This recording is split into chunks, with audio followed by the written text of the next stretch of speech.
This is Matt Brown, and you're listening to Just a Good Conversation. As a young boy, Robert Mora dreamed of playing in the NBA. That never happened. Instead, he found himself photographing the best players in the NBA just a couple years after being out of high school.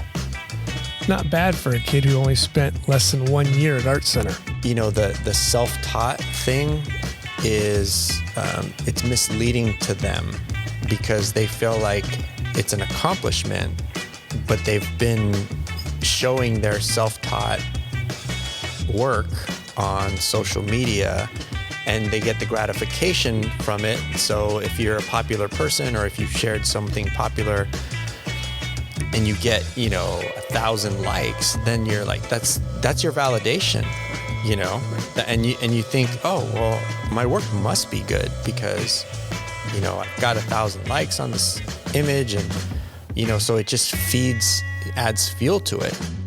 I'm Matt Brown, host of Just a Good Conversation. Take a listen to our archives. My guests have ranged from Oscar winners, cut men, and photographer Bill Alcroffer.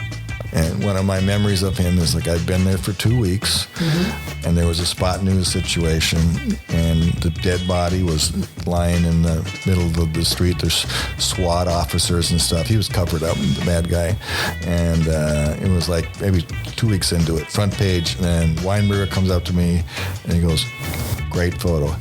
He pulled out his own wallet. He gave me $10. He gave me $10. It's like... I'm obviously still touched by that, Yeah, just said, thanks. And here's $10, And it's like, it cost him $10, but I have a loyalty to that man, to this day. Let's have a quick break for our sponsor before diving into part one of my conversation with Robert Mora. Robert, thank you for coming by. Thanks for having me, man. It's really good to be here with you, talk to you and catch up. I know. This is actually nice to sit in front of another photographer without a camera in our hands, I know. Just be like regular adults. Yeah, and it's because usually when we see each other, we're working and we have obligations that we're trying to, meet, but also still catch up. And how's it going? What have you been doing? Yeah. How's everything going? We don't have credentials on our necks, so we're kind of real human beings. Exactly. We just need some beer and a popcorn and a game. Yeah. It would be so dope. When was the last time you actually were a fan at a game?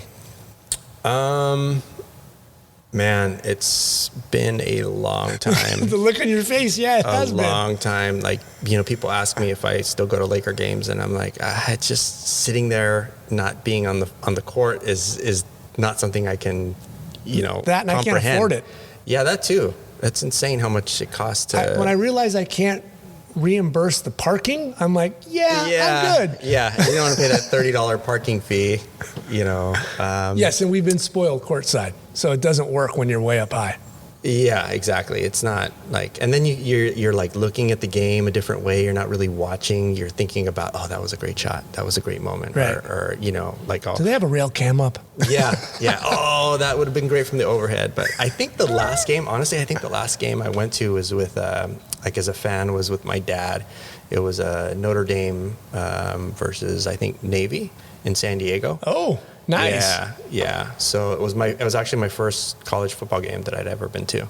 Wow. So that was a few years ago, man. That's a good one, though. Yeah. The powers of the Catholics and the Naval Academy. Yeah, I was like, is this what people do in the crowd? People are yelling.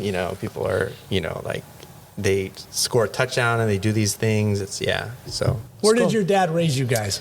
In Highland Park in Los Angeles. Okay. Yeah. You have a good childhood? You have siblings, brothers, sisters? So I was an only child until I was 16. And then my mom and her husband had a son. Okay. And then a few years later, they had another one. And then on my dad's family, I had a stepbrother when he remarried. And then I have a half brother from him and his wife. All right, you got to keep up with all those birthday cards. Yeah, it's a lot. But so I was an only child for a good portion, but I'm glad that I have brothers.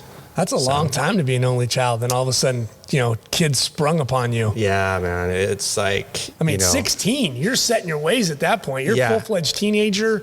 Exactly. You're getting into trouble chasing girls, riding skateboards. Oh, man. So the thing is my wife, she'll totally be like, why are you this way? Why are you this way? Like, dude, I was an only child Right. for until I was 16. So like, I'm going to be selfish. I'm going to be, doing what I want to do, that kind of thing. Yeah. But You control the remote control. exactly. Right. Yeah. You're going to watch or play Nintendo because this is how it was. Like, you didn't share anything. Yeah, totally. Yeah, it's natural. Yeah, it's 100%. That's the way it is.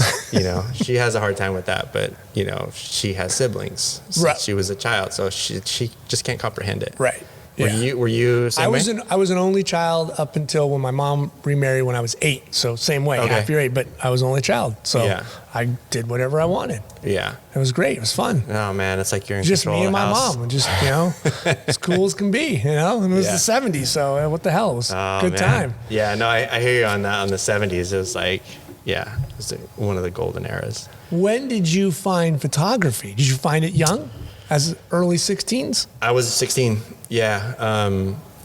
The funny thing is, and I don't know if you were the same way, like playing sports when you were young, but I thought I was going to play in the NBA. Of course you did. I wanted to play in the NBA. And so the first step was high school basketball when I was a freshman. And at the time, I wasn't really the best student.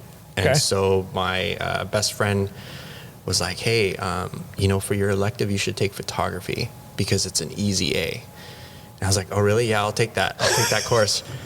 And Now, was photography around the house at this point? Did dad or No. mom, anybody take pictures, No. uncles, cousins? So, no, I had family, family Okay. that would take pictures and, with whatever camera. But there wasn't that one uncle who was like, I got a brand new Vivitar. And, No. Okay. No. I mean, we had maybe like the Polaroid cameras, Right. Or the.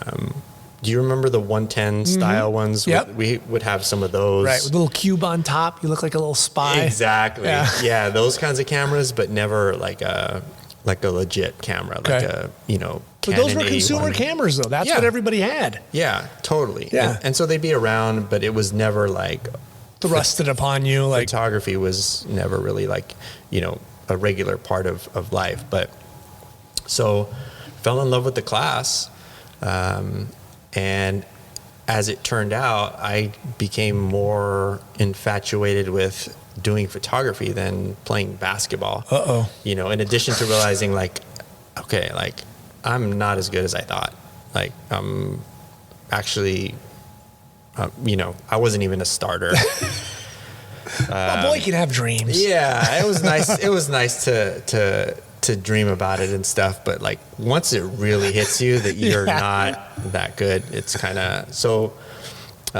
Wasn't into sports so much shooting in high school. It Okay. was more just portraits, and Interesting.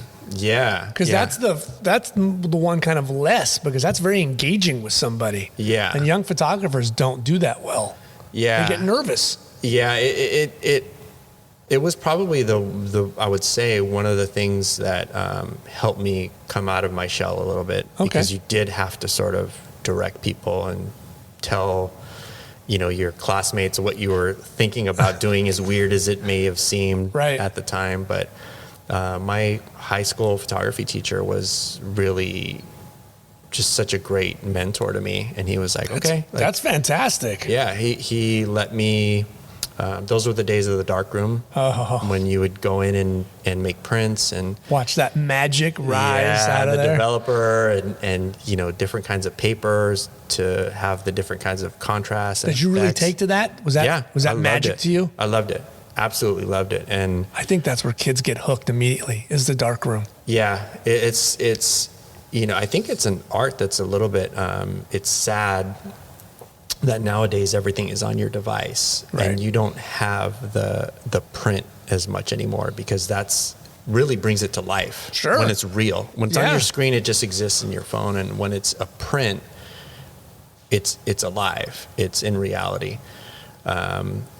But going through the photography course, he was like, feel free to come in and print when you want, and develop your film and do those sorts of things. And Do you think he saw something?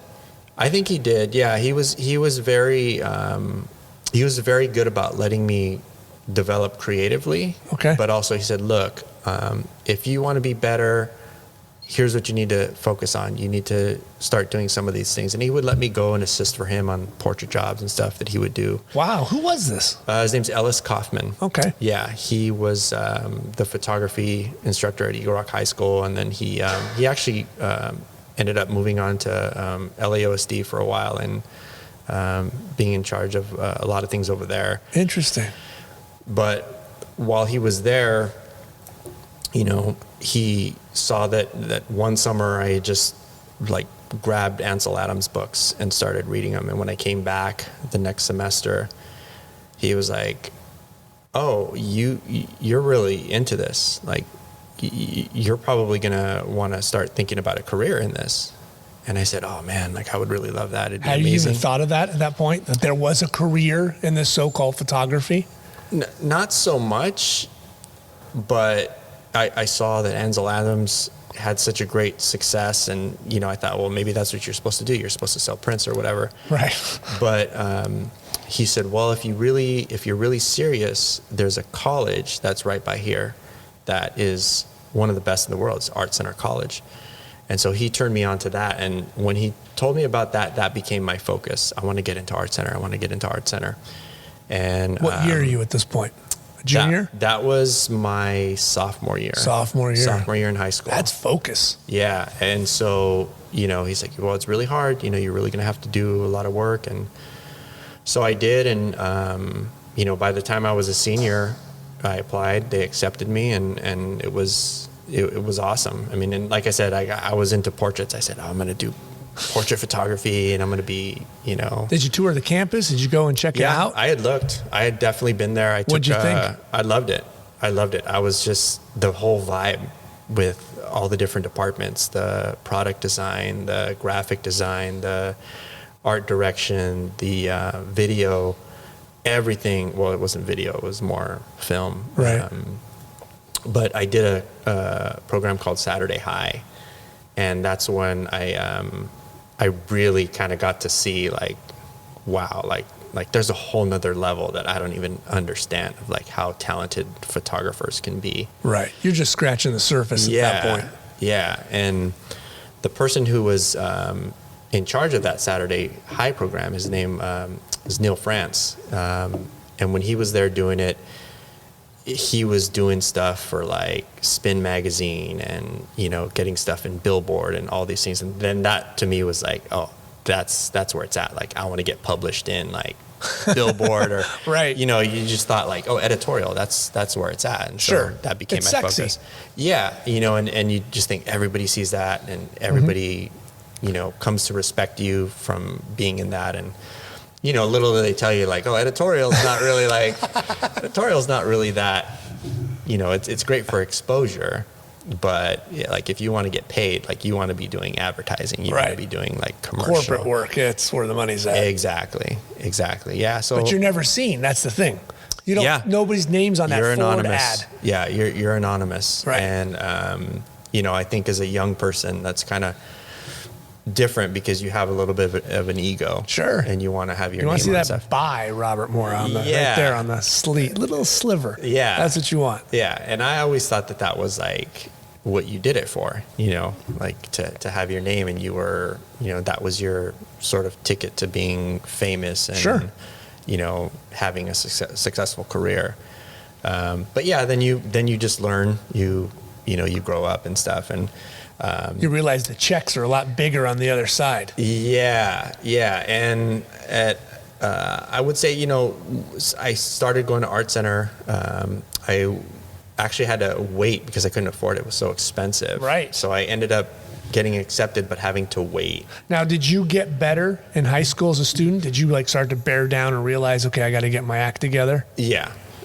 I mean, I was pretty focused on what I was doing. Like I spent, you know, I didn't go out on Friday nights or whatever. Like there was a community darkroom where I lived, and I would spend my Friday nights there, my weekday nights there. I would go in there. Like it was like, I don't know, you pay like, you know, $90 for like a term for 3 months or something. And you had the whole place. And you can go in the darkroom. You just had to bring your own materials. And so that's all I would do is just make prints and, you know, develop film. And that's how I spent my a lot of my free time. What are you shooting on at this point?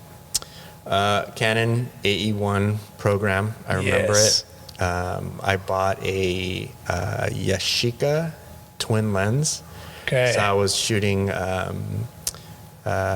120 was so film. simple back then. Yeah. It was, like that. And that was the thing, is that I'm a student. I couldn't go out and buy 45 rolls of film. No. So you had to be very deliberate about what you were shooting. Do you miss those days? I do. Yeah, I really do, because like you're saying, it's a lot slower. Right. You just had to really be on point about what you were doing. Well, you were absolutely in the moment. Yeah. You had to be. Yeah. Because it cost you a pennies every time you took that photo. Exactly. And now it's just so easy. Like you can just, You can practice to your heart's content. Yeah. And it doesn't cost you, anything but that initial investment. Right. And then, like you were saying, like that magic of watching a print develop and come out, and the little nuances of when you would make a mistake in that print. Right. And whether it was the filter or the paper. Yeah. Yeah. And you'd see something like, like it's so bright in this area. I didn't think about burning that area in. So then you would do that. And then, which to me, because you would do that, spend the time doing that on one photo, it makes you better looking at photos, nowadays, because, you're still looking at those things as a different process. Right.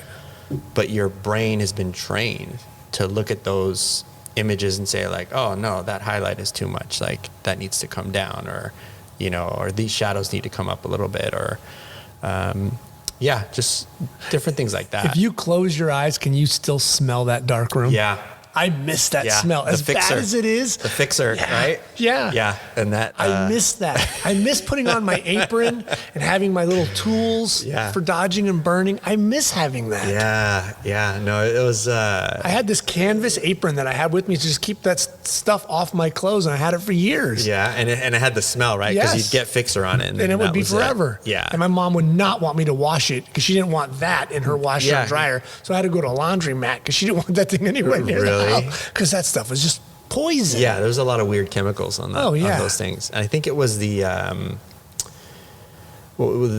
stop bath had a little bit of weird things in it.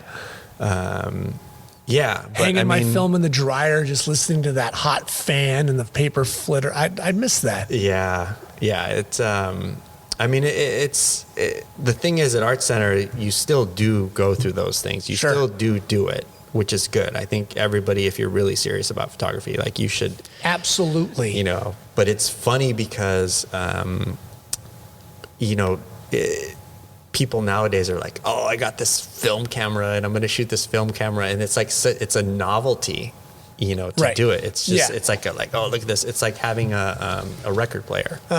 Like, people will go and shoot film, but what do they end up doing? They end up scanning it. Right. You know what I mean? Like digitizing it and then, manipulating it. And it's like, well, you should really print it. Like, make a print. Yeah. I understand you want to share it on social media, but you should print it. Like you should see the actual print and, be involved with that. I think there's nothing more beautiful than a contact sheet. Looking at a contact sheet. Even if it's like a 110, and just there's only like maybe 9 or a whole one, or 35, and looking at them all. Yeah. And looking at that and seeing your red outline, well, that's the one you picked, or the ones that got checked off. Like, I've actually started to make prints of my contact sheets that I've kept framed those, because it's more interesting to look at that little 36 frame process. Yeah, and that series, because it's kind of the story of what you were shooting. Yeah, I agree, 100%. I wish there was a way to really like do that nowadays, where you could, I know you can. It's like it's not easy, but you'd have to get a scanner, scan it, make a print, all that stuff. But man, I think it'd be, if by the end of this podcast we could figure out a way to do it. We'll venture in. That'd be the next thing. I know. Yeah, make that app free, and then charge people for it. Yeah. Oh my God, I miss that. It's sad, all those chemicals, but I miss that. Yeah, it was a good. it's really good to have that as part of your education, I feel like. Oh, absolutely. You know, because it's... Slow down. Yeah, it's Learn. cool and nostalgic for us, but it's also like very, you know, it does teach you that like there are steps and rules and disciplines that you need to have in order to make the image that you want, you know. Now, I think 9 out of 10 photographers that spend time in the darkroom now are better photographers. I agree. There's always that one that's going to be great, but because of the slowdown process, you'll be better. Yeah, I agree. I agree with you 1,000% on that. It's something that I wish. I mean, it's hard because, you know, you don't have to go to school now. No, you know, like you don't. You can get a great education on Creative Live or Skillshare or one of the various sites, but that's not going to make you do printing. That's not going to make you do developing. You're going to have to want to do that on your own. Right. But whereas somewhere like Art Center, it's like, oh no, that's part of your curriculum. You have to do that, you know? So you're not going to just get to go straight to Fashion 101. Right. So how long did you wait? A year till you got in? I did wait a year. Was that grueling, that year? Well, actually it was maybe like about 2, because there's 3 terms a year. Okay. So it was probably about 2 terms, and then I think in the third one I was able to go in, but no, it wasn't too bad because I did some assisting. Okay. I did that, and then you know, it's really more so just staying on top of your photography and finding things to shoot and stuff like that. But I remember going into it feeling a little bit better about where I was as opposed to being in high school, coming out and going straight in, because I did go to the orientation. Okay. I had actually, you know, started the process, but right before the first class started, I pulled out because I was like, you get there and they tell you, okay, well, here's what it's going to cost. Like you need to have a 4x5 camera. And if you're not going to have a 4x5 camera, that's okay,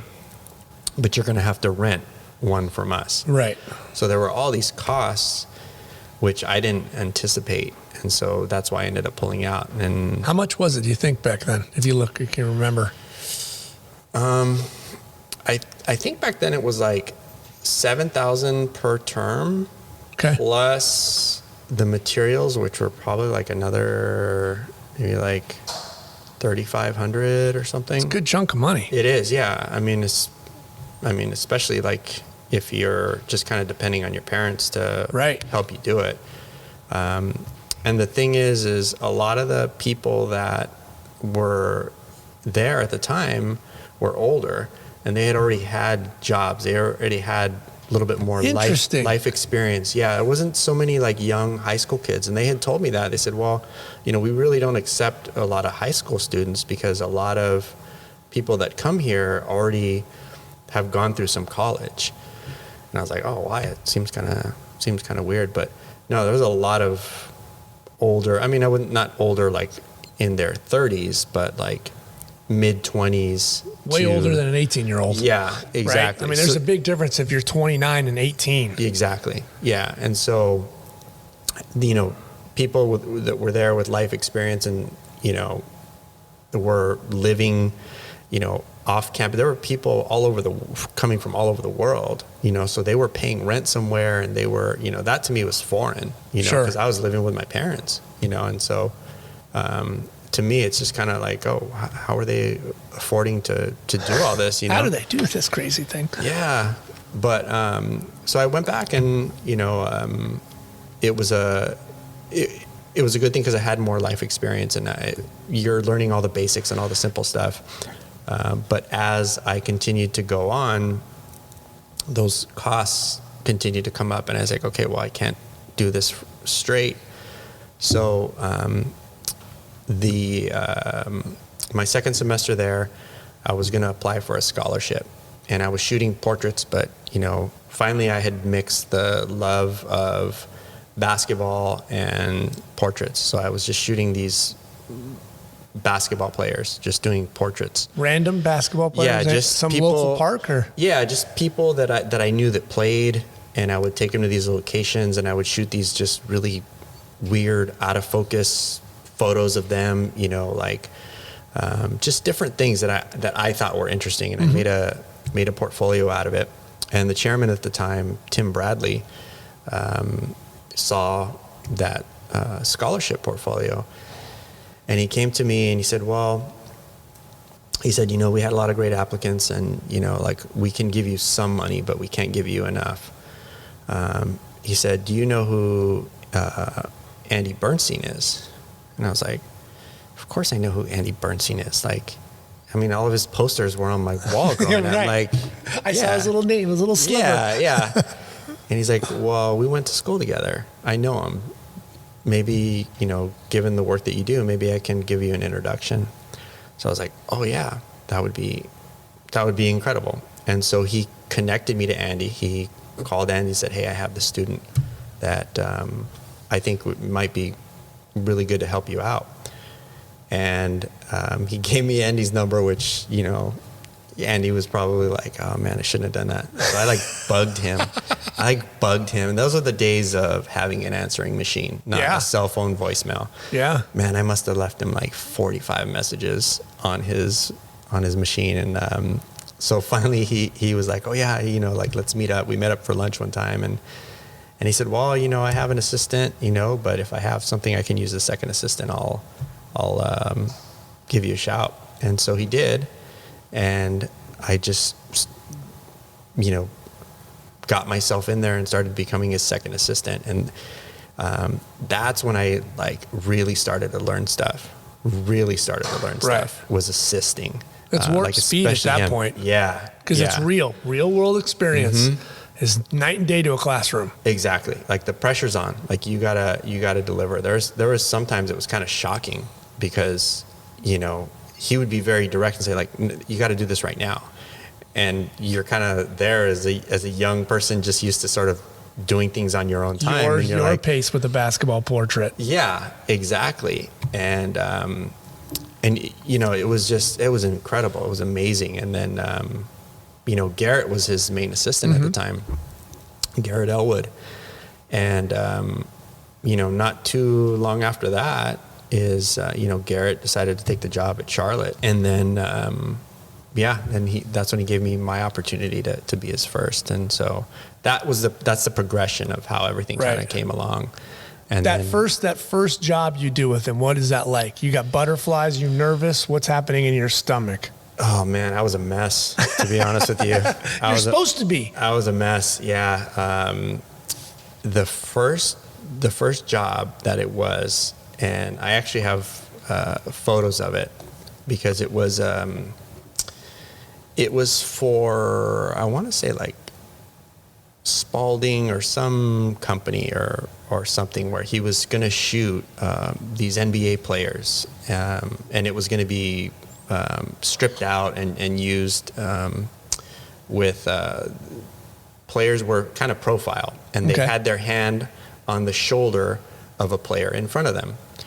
So what Andy needed to do was he needed to shoot Shaquille O'Neal sitting profile with his hand up, and they were going to cut it out and, put a Hakeem Olajuwon or somewhere, right? And so I had to stand in and, just stand there and have Shaq. Yeah, I had to play Hakeem.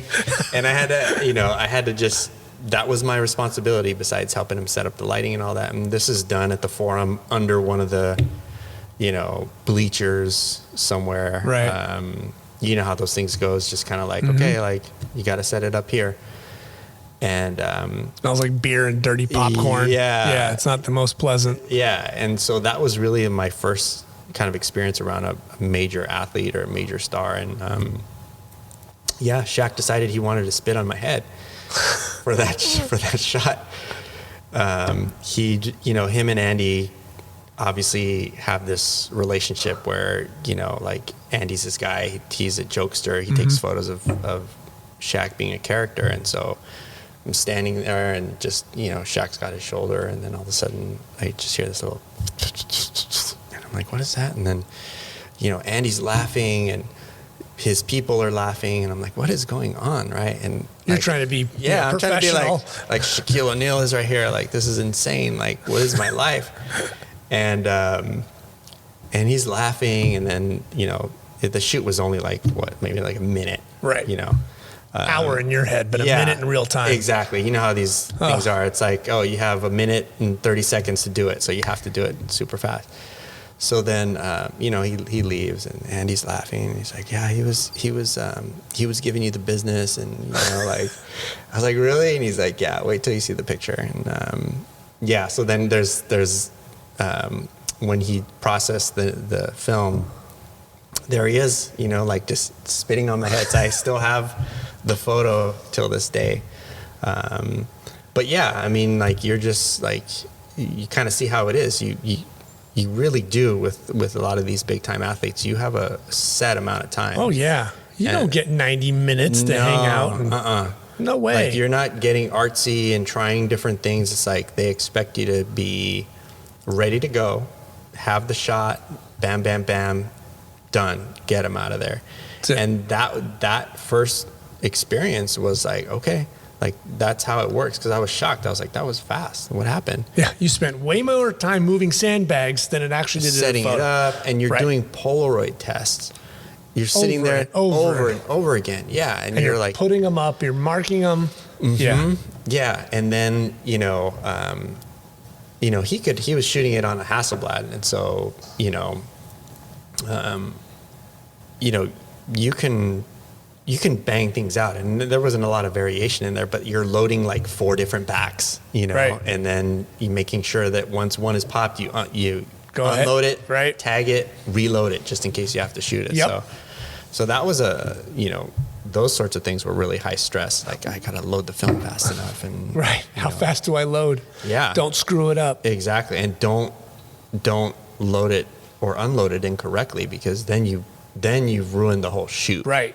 You've jacked the whole thing up. If you let light hit that film, you're done. Like, there's no coming back from that. Was that your first time in the Forum? I think it was. No. It wasn't my first time in there, because when I was younger, I snuck down to the court. Did you really? I did, yeah. I snuck down to the court with my camera, and like, I just kind of flashed some great photographer. Fake, yeah, I just, you know, so I did years ago. I did get down in there and have a sort of fake credential thing, but you know, like, I was with my cousins, and I was like, I'm gonna try to get down there, and it worked. And they were like, I can't believe you got down there, but I had been there before. Well, what was it like then that day walking in, and it's yellow and orange, and it's, you know, the Forum and the scoreboard and the jerseys, and the lights probably weren't even all on everything. No. It's very dark. No. And Chuck Mangione playing. Yeah. It was pretty awesome. To this day, if I hear that song, I think of you and Garrett. Me and Garrett in there? Yeah. It's like, and my wife laughed because I told her years ago about this, and like, there's certain songs that come on, and you're like, oh, that was my first, you know, dance in 8th grade, and this and that. And then Chuck Mangione comes on, and it's supposed to be something romantic, and I think, no, 2 dudes, and we're standing in the catwalk of the Forum, looking down, trying to not to drop dark slides on anybody. And exactly. I love that song, but it's so funny how it snaps me into 1997. Yeah, exactly. No, it's funny, man. Like I and the same thing. I think of Garrett every time, because we would always like, oh, there goes, you know, so-and-so's here, you know, because he'd always put the same song on. Every morning. Yeah, it was awesome. Those Sunday mornings, every time up in the catwalk. Yeah, those were the days. You remember, like, having to drop those lines? Oh, yeah.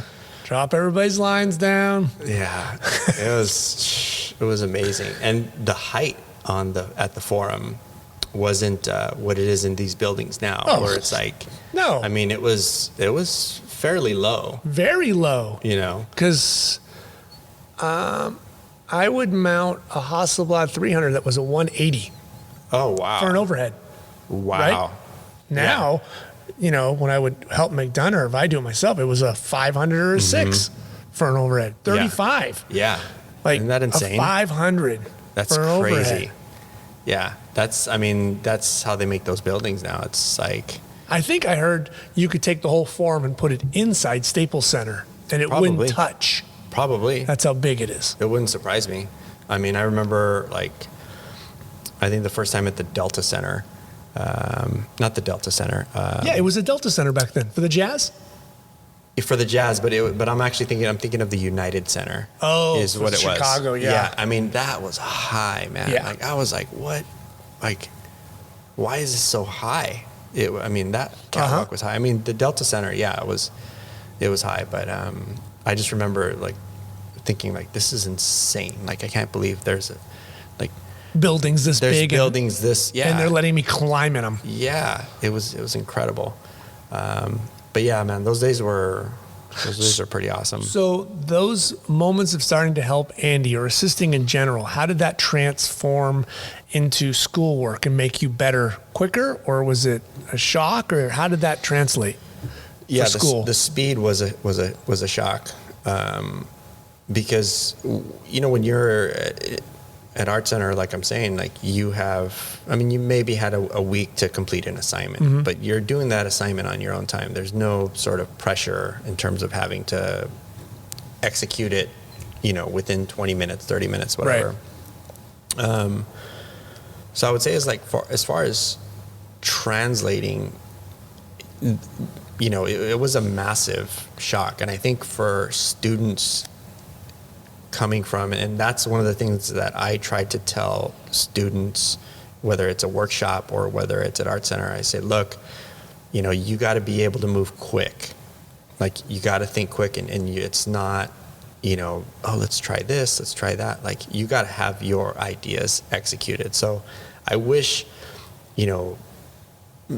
maybe there would have been more emphasis on like storytelling, storyboarding, that stuff out, right, to kind of help with that process.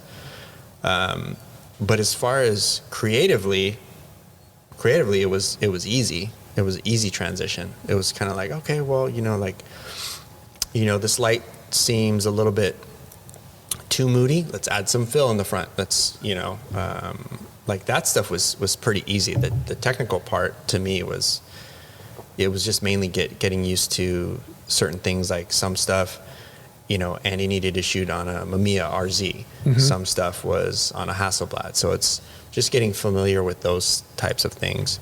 And you're shooting 4x5 at this point at Art Center? Yeah. And but that's a whole different thing. Yeah, that was like, initially you're doing that to get a better understanding of like how to nail focus. You're right. Shooting a serial box, all four of those corners have to be tack sharp, wide open. Mm-hmm. I mean, that's where you really learn like to be on your game. Right. Absolutely. And when you get into sports and events and that kind of thing, like you're not really doing that. But at the time, you were still like shooting 4x5 was still a thing, mm-hmm. So being able to shoot 4x5 was a necessity if you wanted to be in commercial advertising. Right. There was stuff that there was no, phase one back at the time. Like, there was, but it was different. Right. You weren't. It's not like today. No, you weren't popping out 100 megapixel images. No. So 4x5 and 8x10 film was something that if you knew how to do well, you could do commercial stuff and be fine. So that actually made it a little bit easier in terms of just going down to like medium format, because you're like, oh, I don't gotta imagine this thing upside down and right. Yeah, because you're looking through the viewfinder and you're like, why is this upside down? I don't understand. Yeah, or if you really had it good, if you were using like one of these Sinar expensive ones that had the reflex mm-hmm. thing where you can look down, and so you didn't have to go under the drop cloth right. and stuff, and it had a magnifier that in it. That was fancy. That was, like you were like big time. I only assisted guys who had that stuff. Did you? Like, yeah, because that was fancy. Yeah, it was like... I was always under a cloth on my own. Yeah, because I didn't even know if you could rent those, like, back in the day. I bet you couldn't. Yeah, I bet it was like you had to buy them, and, anything 4x5 was really expensive. But yeah, I would say... I remember if he ever needed to shoot 4x5, but when you go from that to 2.25 film, you're like, okay, this is. Well, you're in a Ferrari all of a sudden. Yeah. And it's like, oh, it's pretty easy, whatever. And then you got 220, you're loading all these backs, you're ready to go. Yeah. But then, like, you remember shooting slide film. Yes. I mean, that was really unforgiving. You have to nail it. Really unforgiving. Handheld meter, check everything, and check it again twice. Yeah. And I don't know why meters don't get as much run today as they. I still have one. Good. No, it's like people don't realize, like, because you just trust the in-camera metering. Right. But it's just so much easier if you have a light meter and you can just kind of measure different parts of the scene and and see, that's what I'm saying about being educated on that kind of stuff. Like, right. There's something little like that people don't necessarily get the opportunity to hear about these days, because it's like this camera has this dynamic range and, all this latitude, and that's what they hear about. That's what they know. Right. Those numbers, very impressive. Exactly. Yeah. So, but I can give you this handheld meter. You can walk around, do the whole thing, and know all your exposures just like that. Yeah, exactly. That's 4 under. This is 2 over. I mean, it's easy. Yeah. And it's, that's gotten away. That left us when digital really became a foothold. Yeah. Everybody truly believed the back of their camera. Yeah, exactly. And got lazy to it because they can open up shadows and details in Photoshop. Yeah. And it's more of a, and that's the thing, is where you were shooting transparency film, you would kind of know after a certain point. You would say, okay, well, if I shoot this, this is telling me I'm going to shoot it, 250th at 5.6, here it is. You'd know, like, okay, I'm going to bump it a quarter in processing. Mm-hmm. Like, you would just kind of know that with that, like if you were using Provia or if you were using Astia or if you were using EPP, mm-hmm. one of those film stocks, like you knew, okay, this kind of has its own, way of how it's processed. Right. The same, and that to me, it was like it solidified that you knew what you were doing. Right. You don't get that with a digital card. No, you don't. They're all the same. No, it's funny that like you pay money to get those film stocks now. You know? Oh my. Yes. You just like you're this preset on Lightroom, make it look just like oh, for love of God. But and that's been the challenging part, I think, about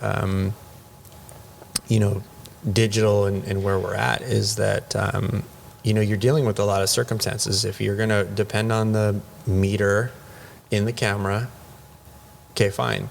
But then you're looking at it, evaluating it on the back of the screen. That's one set of color tones.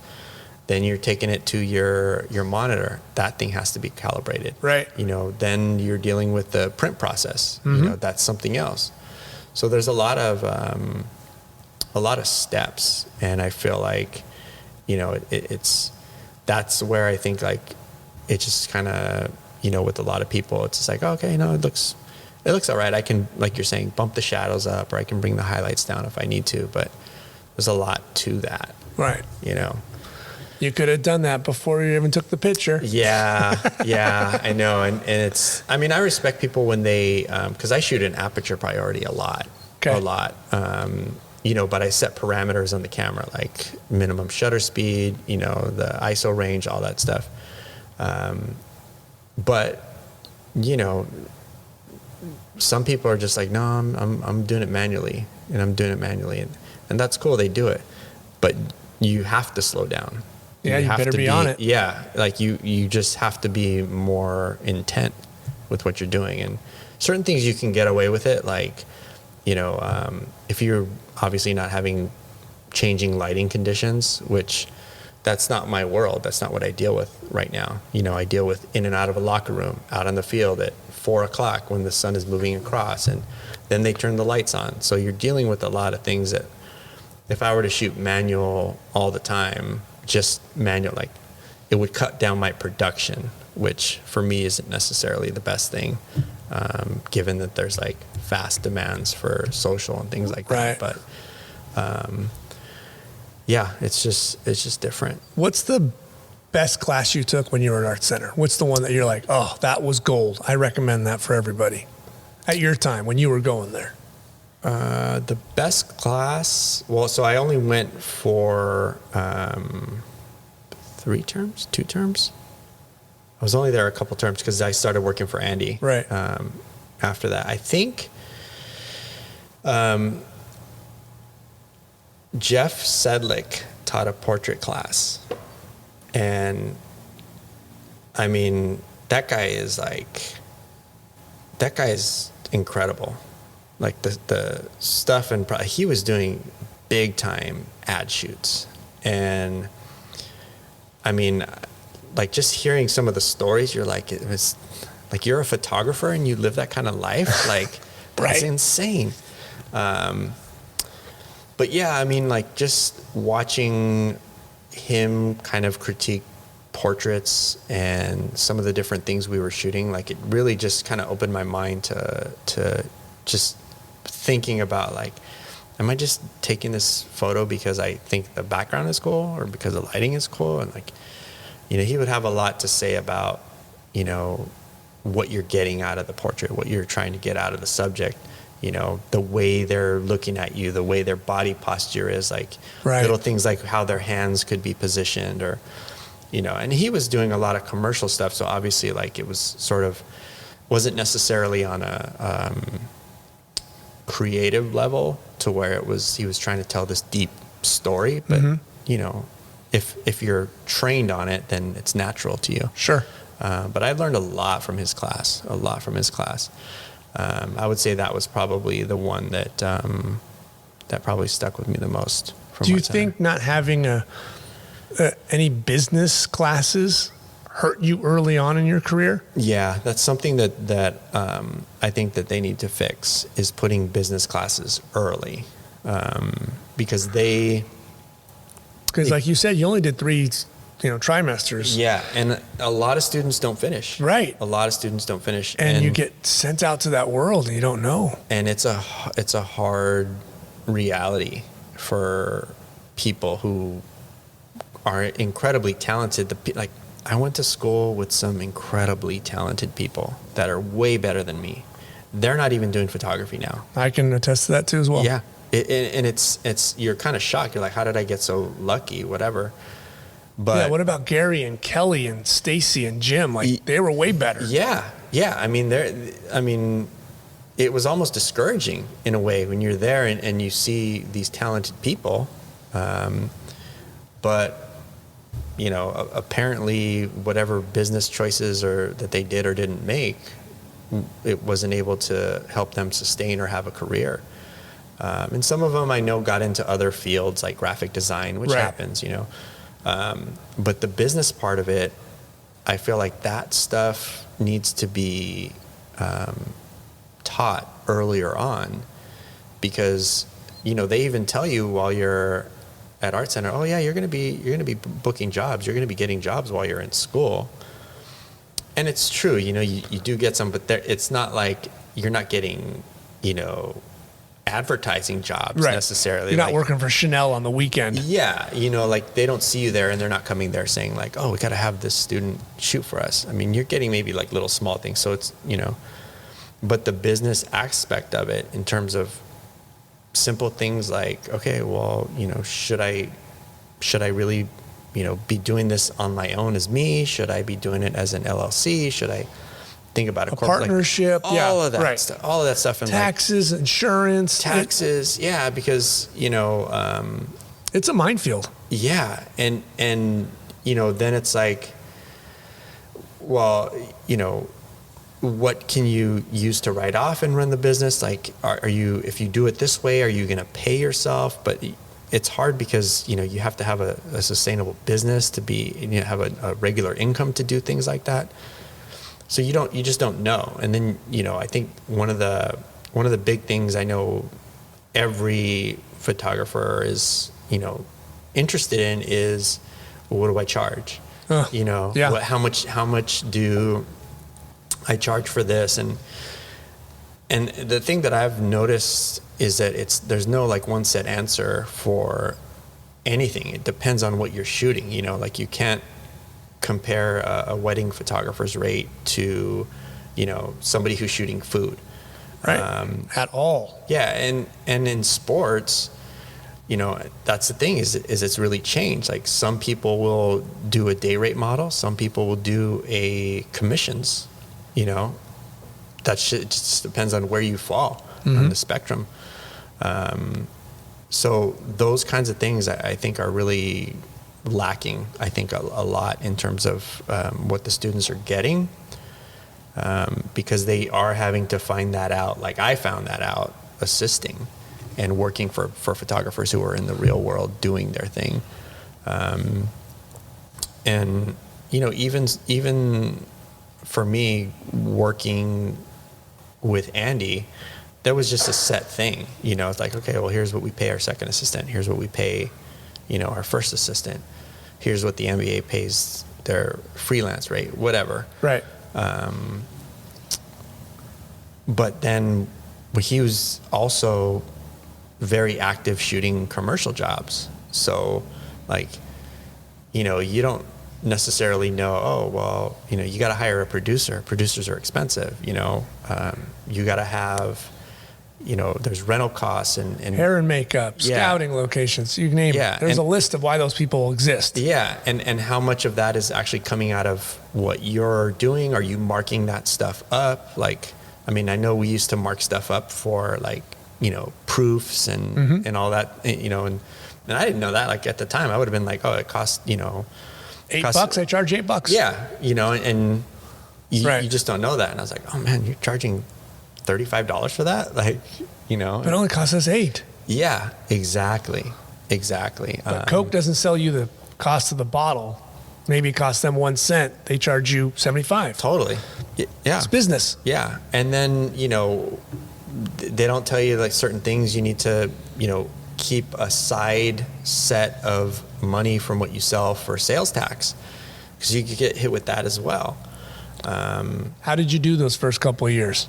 Oh, horrible. Those are the first couple of years that either make or break and just completely destroy you. Yeah, it was a mess. It was a total mess. Because you went from no money to now you're assisting. That means you're getting money. Yeah. Now it doesn't mean you're making money, but you're getting money. Yeah. And there's a difference there. Everybody thinks they get that $150 assisting. I made $150. Mm-hmm. No, you didn't. Yeah. No, you didn't. Yeah. You might have made about $73. Yeah, exactly. And so those first couple of years were a little rough? Yeah. Figuring it out? Because you're like, well, I think for me, the thing that you end up doing is like, oh, I just need to work more. Right. And so, you're sort of dependent on somebody else when you're needing that. Or Andy needs to work more so I can work more. Yeah. Fortunately, he works all the time. Right. But that's what it became. You were hitched to that wagon. Yeah. But, I would assist other photographers. That's another way to make some more, to have more revenue. And then, commercial jobs were great because always the assistant rates were like much, much higher. Oh, yes. So anytime, somebody would have like an ad job or whatever, I'd be like, oh yes, this is great, but then you learn that that's eventually going to sort of be the same with your photography career. So if you're shooting just small editorial things, you're going to get small editorial rates. If you're able to do big commercial jobs, you're going to get those, big commercial rates if you fall in the bid where it's right. Right. Yeah, and that's something I had no clue on either, is like bidding, like when there's a project that an art director is interested in, you're not the one that they are hiring saying like, hey, tell us what you want us to pay you. You're there and you're saying, okay, here's what I can do the job for you at this cost. And then they're comparing you with other photographers. The other 12 other guys. Exactly. And so... was that rough the first couple of times going out, doing that bidding and figuring it out?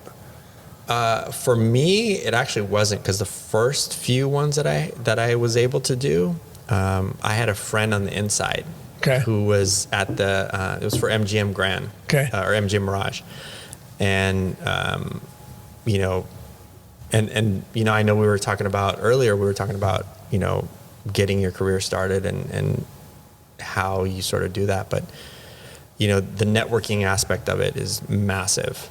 And my career exists through networking. Yes. Through and it will people that sustain I know. Because of networking. Yes. And so, when I got that first real commercial opportunity, I did submit a bid, but my friend at the agency would say like, your bid's a little low, and so I had help that way. Okay. And then once I sort of understood the range of like what they were dealing with, right. Then you say like, okay, well, like if they're okay with like, a $5,000 rate, for this, then that should be the rate going forward. When other people come to look at you, that's kind of the expectation for a company this size. Right. So fortunately I because I think probably I just wanted to get the job and I put like $1,500 or something like that, right. Which is, what everybody does. Yeah. And I just want to work. Yeah. And like you think when you're young, you think, oh, that's a lot of money. Yeah. Just to shoot for, one thing. And you didn't realize you left $3,500 on the table. Yeah, exactly. I mean, like I've not done a ton of them, but there were some jobs that I've done that were like $10,000, $20,000. And I'm like, this is not real. This cannot be real. Like, and then you realize that the person that they really wanted to hire who was unavailable was charging like $45,000 a day. Day, $45,000 a day. And I'm like, this is insane. Right. Like, this is absolutely insane. Because you don't feel like you deserve that kind of income. But, if you're... But the difference is the guy who wants that, the Bruce Weber, whoever it is, they walk around with the fact that, you're going to pay me that $45,000. Yeah. I am worth every bit of that. Yeah. And I'm going to give you that absolute product for it. Yeah. I'll show you and you see what I've done.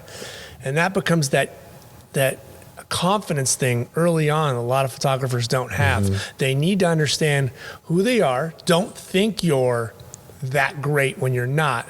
But when you get to that point, understand, yes, you can command that. Yeah. Too many 100%. go, I'll take the $1,500. Thank you, sir. Yeah. You're like, 100%. I just left $9,000 on the table.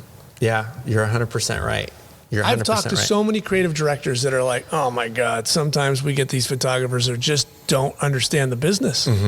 And if you're low, like they'll even tell you, if you're low, they know where you're at. Oh yeah. Because if they see that, if they see you come in with a low rate, even though you might be better than the other photographers you're bidding with, they see that and they're like, like I can't give this job to this person, who's... Well, they might start to question you. What the hell? Maybe you don't know this business. Exactly.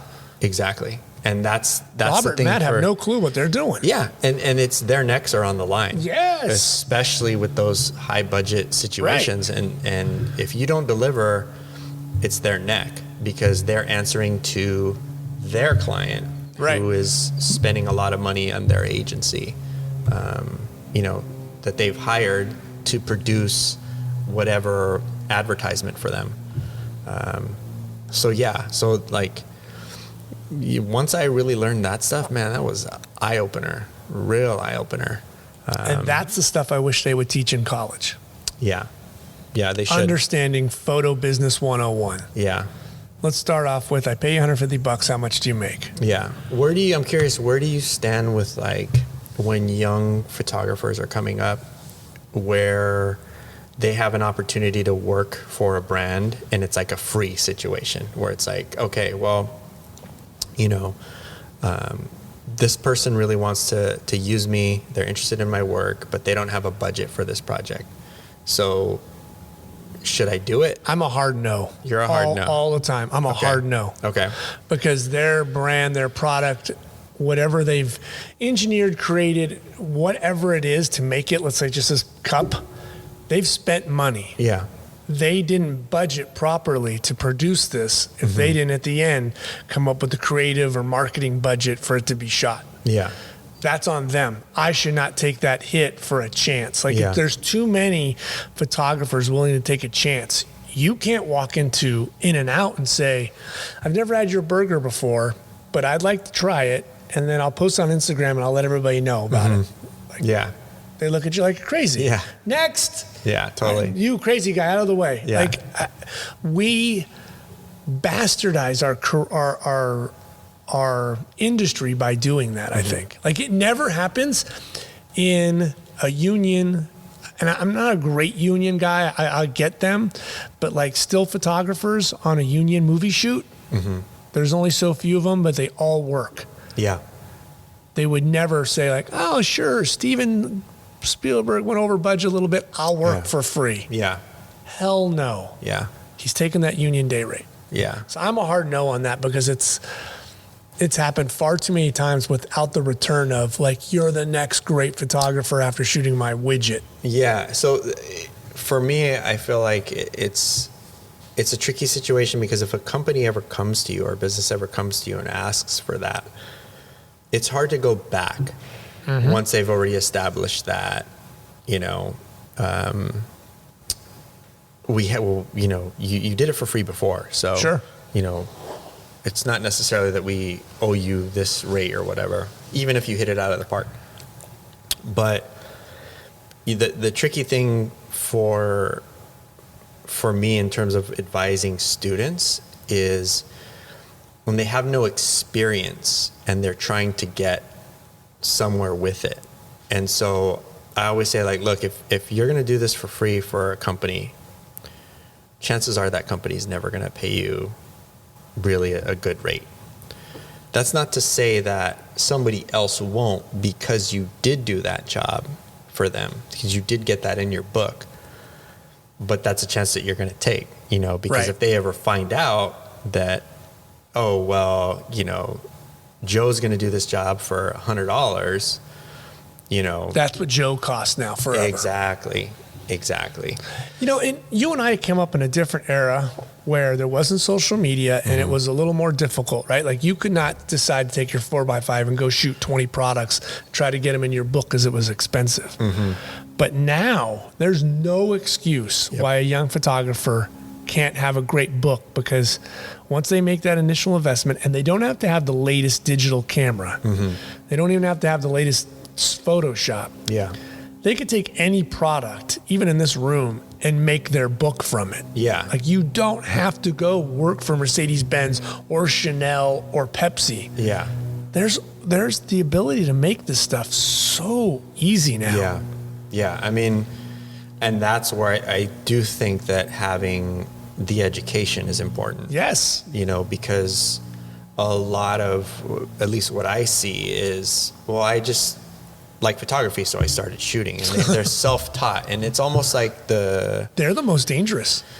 Yeah. And I think it's kind of, the self-taught thing is, it's misleading to them because they feel like it's an accomplishment, but they've been showing their self-taught work on social media and they get the gratification from it. So Right. if you're a popular person or if you've shared something popular and you get, 1,000 likes, then you're like, that's your validation. Right.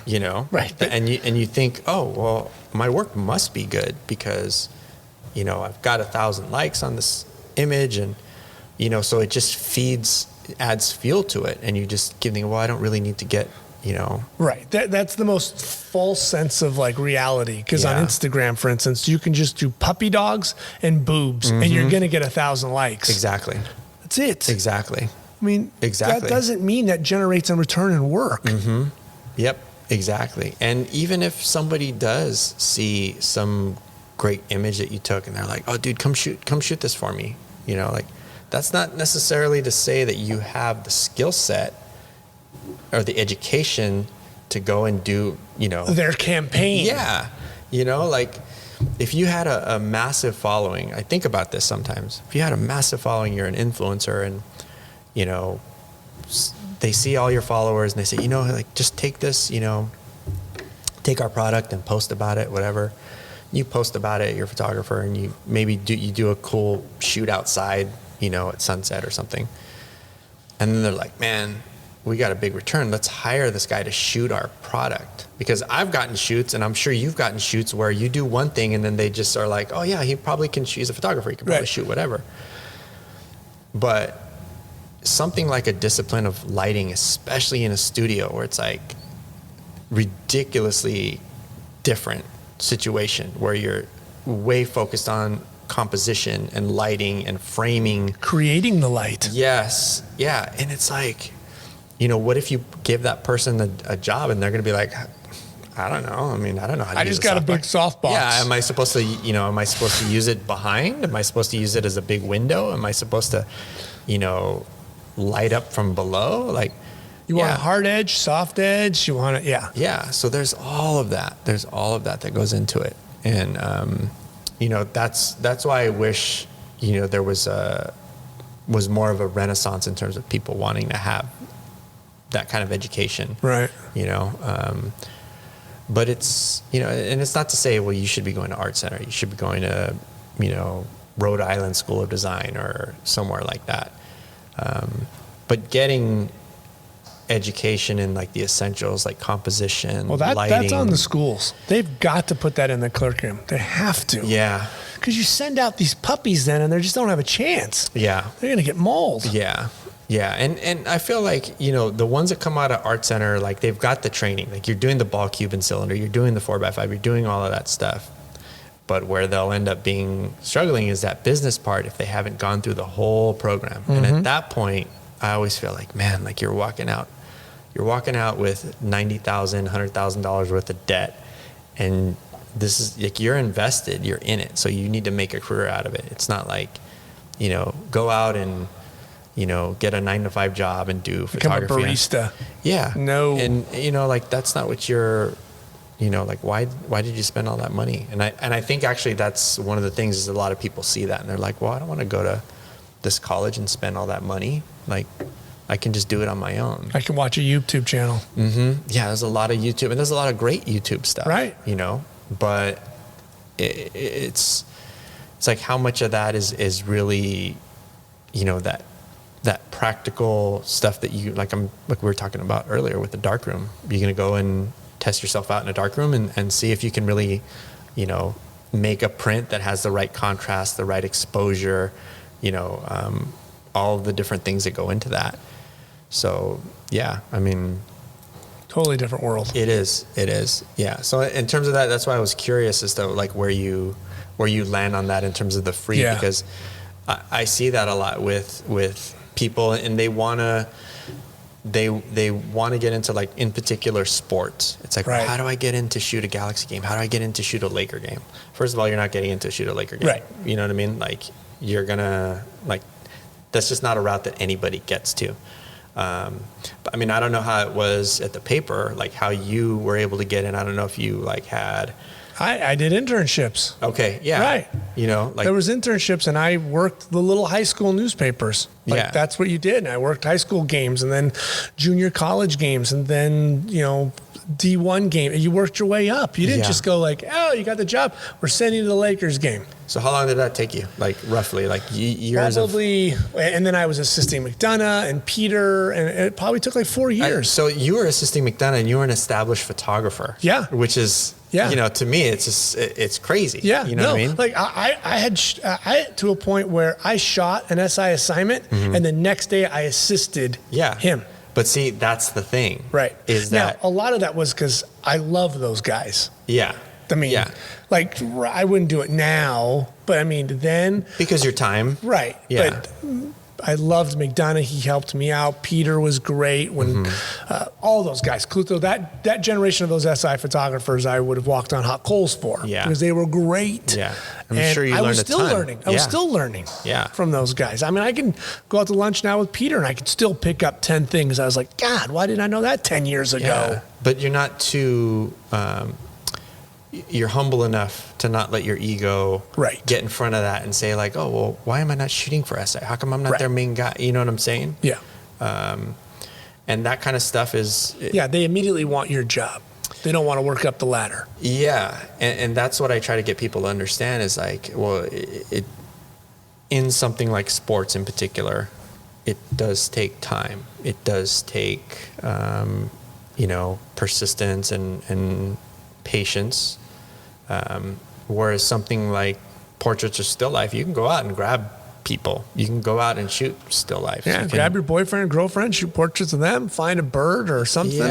Yeah. And so I always find it like tricky to navigate, because I do say, well, if somebody's asking you to do something for free, the chances are that you're not gonna see that rate at some point. Right. You might see the rate from somebody else, but just know that maybe that's a cool client. You're happy to have their stuff in your portfolio, but that might not be the one that's gonna pay long term. Yeah, right. They might, but you have to decide if they keep coming asking you to do stuff, like if that's worth it. Your first year with Andy was in '97, right? Yes. So that was also Derek Fisher and this other kid named Kobe. Yeah. Their first year. Yep. What was that like? Dude, that was awesome, man. Because you really didn't know at the time. No, you don't. I mean, like, you look back now and you go, oh. Yeah. But then you're young. You're trying to appease Andy, and you're in this like absolutely whirlwind. Yeah. I mean, and even at that time, it was like, oh, Shaquille O'Neal. Right. This like. It was more Shaq. Yeah. Because Kobe didn't establish himself for a couple of years. Yeah. It took him a while for. Because Eddie was still on the team. Yes. Yeah. I mean. Dell didn't play him a lot. Yeah. It was for me, because I was a Laker fan, I just wanted to see them win. Right. That to me was like the highlight for me, even being part of it and just, knowing that I was helping, but like being able to see them there and winning to me was awesome. But yeah, I mean, man, those years were like foundational in terms of just kind of seeing like how things work and, like the pressures of those moments. 'Cause dude, like shooting strobes, basketball what was games, that like for you? Man, you went from portraits of buddies to all of a sudden one frame every 2 seconds. Yeah, it was hard, but I mean, Garrett was an amazing teacher. Andy, obviously, amazing teacher. Did you rely more on Garrett at that point? It was assistant down. He would show you the ropes. Yeah. Garrett was very, because Andy was always so busy, and he's in the mode of shooting. Right. So Garrett just had to make sure that he was ready to go, and he didn't have to really think about anything else. Oh, and you're learning the Flash Wizard system at this point, aren't you? Yeah. And that mystery box. Oh man, if you put one of those things in front of me right now, I'd probably be like, "What is this?" Like PTSD. Yeah. So many things. Because there's so many things that could go wrong with them. Oh my God. Yeah, I mean, you're setting groups, and if it's not in the right group, and your master has to be right, and oh, God forbid, your antenna's broken, and the whole thing goes to hell. And you're dealing with different chords, those little chords, and this is the trigger, this is for the master. Yeah, I'm sweating. I've had, you know how intense that is. Oh yeah, because you're talking about multiple cameras that aren't working if something's not. Right. I only took the master to crap out, and the master whole goes down. port's not working. Mm-hmm. Or like the strobe is not firing, so like maybe it had a weird polarity, and you'd have to take it out, and you'd have to re-plug it in, or kinked because those cords were all the pins. Yeah, those things are. I wish somebody would do a documentary on those. I know. It'd be pretty. That LPA designed the whole thing. The Wizard. Yeah. It's pretty insane. We don't realize how that absolutely changed the industry. Yeah. I got work because I owned a set from ESPN, the magazine. Oh, really? Because it was dollars and cents, supply and demand. Mm-hmm. Would you send a guy out that can down court only shoot one camera, or would you send out a guy that can shoot 4 cameras down court? Yeah, makes sense. More money. Yeah. I'm making more images. Yeah, makes sense. Totally. So my investment I'm trying to explain to my wife why we're spending $15,000 on these little red boxes. Yeah, I got so much work from ESPN, the magazine, those first 4 or 5 years because I had a set. That's awesome. That's really awesome. But it was understanding where you spend money and will it get a return for you. Yeah, totally. If I had bought a 600, Would that have gotten me more money? No. But on strobes, now they're sending me to San Antonio. Now they're sending me to Vancouver. Yeah, that's what I was going to say. So those strobes, were those your set of strobes? It was whoever at that point. Like, I would have a set. You're renting from places. So it was wherever Jim Server would send me. Okay. Because I remember at the forum, you were pretty regularly on but the that was on the strobes. register. Okay. So that was different. But Okay, then gotcha. once I got those wizards, it was a whole different thing. Gotcha. That was off and running. Gotcha. Yeah, but shooting popping one of them off. I mean, and now they have pro photos that are, Right. Oh, God. Those are, but it's easy. It's easy when you have a camera that can shoot 14 frames a second and you're, that's the other thing. And I'm guilty of it. I shoot a lot. Like, I shoot a ton of stuff. Shooting available back then sucked. In back the then forum? it was, oh man. Yeah. Ugh. Yeah. You needed to have like a 1.4 lens. Yeah. Because it was 2.8, 500, and 3200 speed color film. It looked horrible. On the film, it was bad. Right. Yeah, it was bad. I mean, I preferred it in black and white. Yeah. Because if it was in color, it just looked so noisy and so unbelievably. You accepted the look of the grain in black and white. Yeah. Mentally, you were there being was a little something in there. artsy. Yeah. You're like, I could deal with it. Yeah. But when you saw it in color, you're like, it's mustard and Shaq's skin tone's green and not good. Yeah. Yeah. Especially if it's on slide film, don't even think about it. Oh, God, you couldn't do it. No, it was, I don't even remember if they made slide film that was that high. I think you had to get. It was 320 tungsten. And you had to push it. Yeah. Because I remember helping doing that. Oh, VJ would shoot. I assisted him shooting boxing strobed, and he used that stuff. Oh yeah. Yeah. Oh my gosh, that's insane. Right. But those, with the shooting strobes, that was new to me, and not being able to just kind of like click, click, click, click, click, but wait. Yeah, but I think those dudes, because I look at all the range of photographers that are out there shooting right now, and I feel like each area, they're really strong at certain things. Like, so to me, baseball photographers right now are like are producing some of the best work, in my opinion. Like, they're just doing so much with behind the scenes and the sports action. They're telling so many more stories. They're using color. They're using light. Like, right now, baseball photographers to me are just like that's who I look at as inspiration. Outstanding. Yeah, it's some of the best work comes out of there. The level of work that's coming out of there is amazing.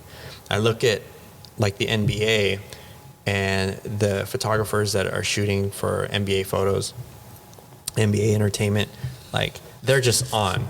They get those moments because that's the thing, is like the right moment of the play, at the peak of the dunk or the shot or the steal or whatever's happening. Like, so I feel like those are some of the best at timing, because they're only popping one frame.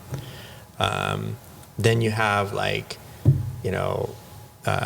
hockey photographers, hockey on strobe, like that's insane. To me, hockey is the hardest sport to shoot. To me, it's brutal. I mean, you're shooting through a little hole, and the puck is flying back and forth.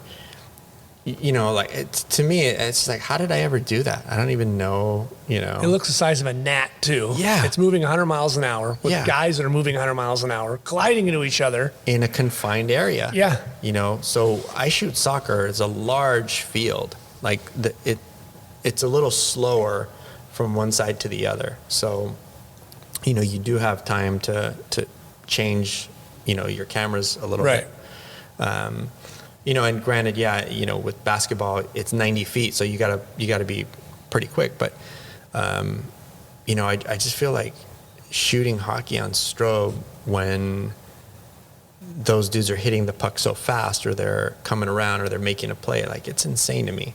It's really insane. So, what was that like for your first couple of years shooting at the Forum on those Kings games? Oh man, I was like, I had no idea what I was doing. Like, I didn't come from that, right? And so, the only reason why I thought I got through that and I was able to do the job is because when I started, I was editing Andy's film. I was I was seeing everything that he was shooting, and I saw this is what a good image is. If Andy made this, this is what a good image looks like. So it just got burned in my head. So all I would try to do was copy what he was doing. Emulate the good stuff. Copy what he was doing. Copy what he was doing. And that's kind of how I train people coming up through us, is I say, you know, you're going to start by editing my stuff. You're going to go through and edit the photos, and you're going to see what I'm doing, and that's what I want you to do. When I do the workshops, I show them everything that I do, and I say, I want you to copy this, emulate this, because like if you can just get this down, then you're going to have the freedom to do more of the things that you want to capture. And that's big. Yeah. Because sometimes these kids don't know. They've never seen that kind of amount of work. They've never shot that many images in a game. Yeah, and they don't necessarily know what to look for in the action or Right. in the individual shot. So I think a lot of the things that I try to point out are like the body posture of an athlete, like when the image looks right with their knee at a certain point so that it's making, you know, a nice angle as opposed to like a half step where it looks a little awkward. Getting them to see that like, okay, well, their head is more profile, you want it more turned toward you, or here is more at the peak. So the good thing about shooting a sequence is that you can show that sequence and say, here's where I would pick this image instead of that one. And this is why. Yeah, exactly. But you know, with strobe, you don't get that option. No. Yeah, so that's why I have such a high respect for that when you do it regularly. And then you remember Andy Haight? Yeah. Yes. Man, He taught me how to shoot a Hasselblad. Yes, same. That guy, like, yeah. And some people just have it, man. Like some people just have the skill. Right. You know, you're obviously one of those people that you just have the ability to just time things right, see things at the right moment. That was something I had to learn, but he taught me a lot of that, like what I should be thinking. He's so gifted. You know, just little simple things, you know, like, you know, starting very easy and a lot of the more well-known photos of Kobe or Shaq or whatever that I've taken were on Hasselblad, because that's, you know, what you know, Andy Bernstein, Andy Haight, Garrett taught me. Right. You know?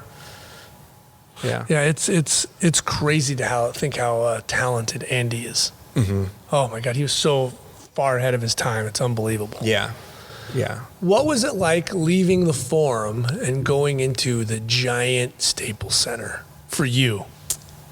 You know, change, I think for a lot of people is kind of, you know, you don't like it too much. Because it was intimate at the Forum. It was. And, you know, you had a routine, you kind of set in your way, and everything was sort of, you know, new. And there was all this sort of, I don't want to say pressure, but, you know, just kind of like, all right, you're in a new stadium, like everything should be great and exciting. Maybe it was me. I was disappointed when I walked in for the first time. Really? Yeah, because maybe I romanced what the Forum was, the darkness of the backgrounds, the yellow and orange, the way the jerseys were up there. Yeah. Walking right down.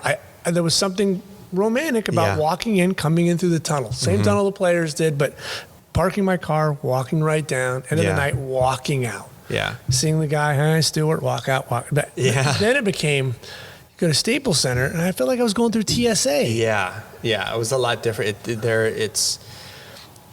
you place didn't was have huge. that. There was no history. You didn't really, like, everything was The strobes new. lit up everything. Yeah. Yeah. And then that part was like the lighting at the Forum with the strobes was great. Oh. You know, like, I mean, I don't even remember what the settings were on that, but you didn't need much. You know, you had 4 strobes and that was it. You were good. But at Staples, you had to have 8. Yeah. At full power. And then, and see, the thing is we didn't really adjust them for hockey. We had just kind of set them, but they should have been adjusted depending on, you know, what event it was, basketball, hockey. And I think we did change it a little bit. I think because I think Getty had said that they were really unhappy one time. Yeah, dark in the corners. Yeah, and they were renting them, so we had to fix that stuff up. But I mean, it was cool because it's you kind of modernize. You feel like you're with the times. But yeah, there wasn't. Yeah, there were no drop lines. There were no. Yeah, and that to me was amazing. I still don't know. I just remember when the guy was. When Andy was talking to Lee Zeidman and saying like, yeah, we have to have this, and Andy was responsible for all that. But remember the one guy who was responsible for putting those in, talking to Andy, and Andy's like, yeah, well, we're gonna need, I forgot how many lines he said, maybe like eight potential lines, but we'll have six sets, and there's this whole box that is plugged into, and it was wiring that I was like, what is this wiring? Because it was like microphone wiring, right? And it wasn't zip cords with add-a-taps or any, you know what I mean? Right. So it was strange, and yeah, and there's this box in the catwalk that controls that, and then there's a box down below that you just run to the court. It's amazing. Magic. Yeah. And it works. Yeah. And I was like, dude, this is so... Where have you been my whole life? Yeah, it was just strange because, coming from that world where you had to do that way. Turn all the packs on. Yep. Check them. Make sure they were on their cardboards. They weren't touching any metal. Drop your lines down. No, now it's like you go tell a security guy to turn the lights on. Exactly. Yeah, and that blew my mind. Yeah, I was like, man. We sound so old, like cavemen. I know. But now that's all you wanted was the strobes to work. Yeah. Yeah, exactly. Because sometimes the breaker would go and you'd have to run up to the counter. I always hated judging halftime at the Forum to run up and get film at halftime. Yeah.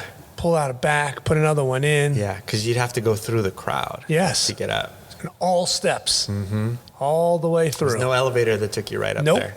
Yeah. There's still that little nook and up there, and then you got to be up there and you got to watch your step because you're walking on 2x6 wood. It was crazy. Yeah, it was insane. But the new part about it was really awesome. Oh, yeah. Having that new facility. But yeah, I mean, there was that, that history and nostalgia that was missing.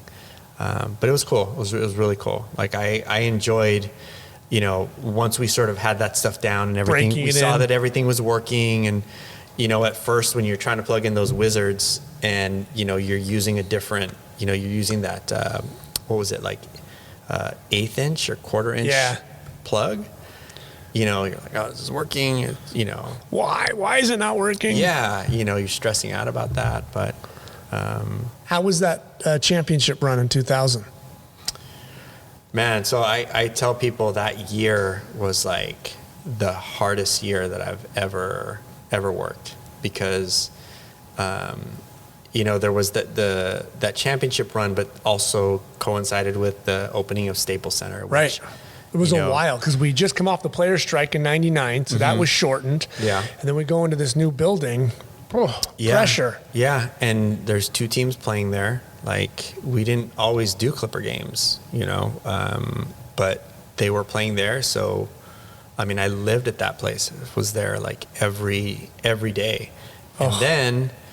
And then, Andy was also going on the road a lot. Like they had him going. So I want to say if it's right, I think we did out of that whole season, 80-something% of the Laker games that they played.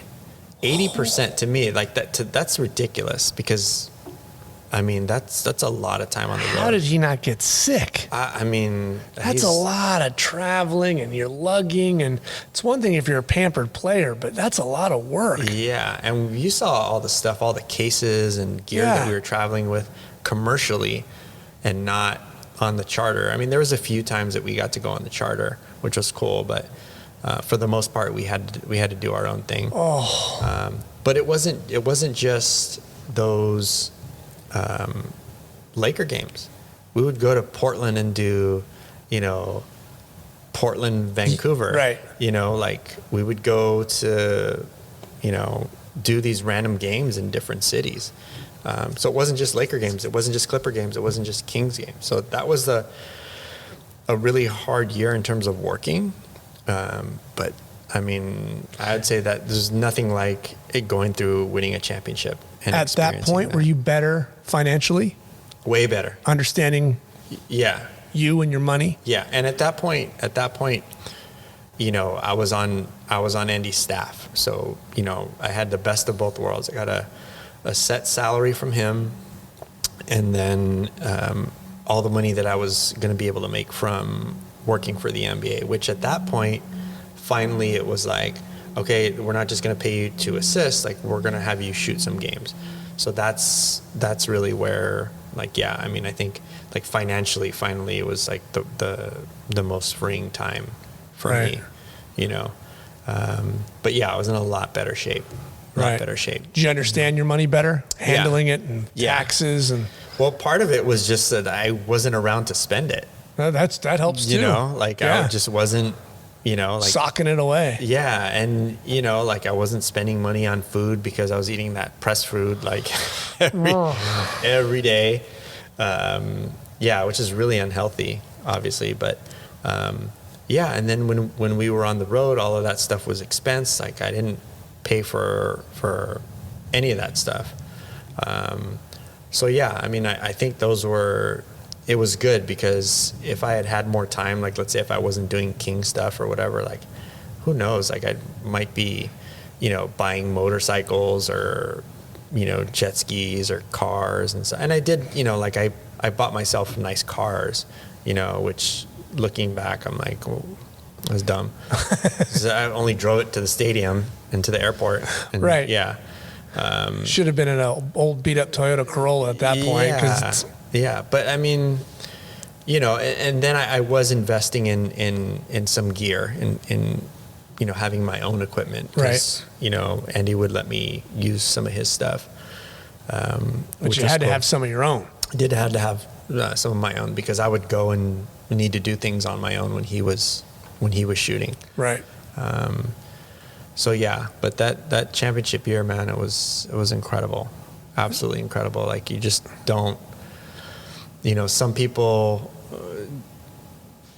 you know, like Laker fans, whatever, like you just don't ever have an idea of what it's like to be part of something like that, to see the celebrations in the locker room, to you know, feel the energy of the people so happy. It's like, what was your responsibility when they won that game? Do you remember? Well, I did. They did give me a camera to go inside the locker room, but I just had to make sure that Andy had everything that he needed. He was ready to go.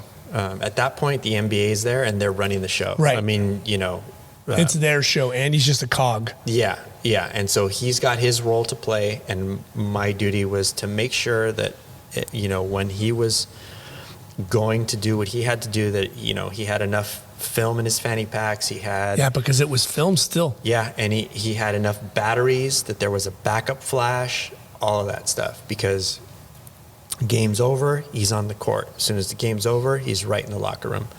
So I just had to make sure that he was set, and then I could do, you know, whatever fill in whatever I, you know. Because it doesn't end. It's a whirlwind. It's like 2 hours of just madness. It is. It's as long as the game. Yeah, it's insane because there's so many different things happening. You know, like they're obviously celebrating. They got to go to a press conference. They got to come back. And then they celebrated still in the locker room. They weren't celebrating on the court then.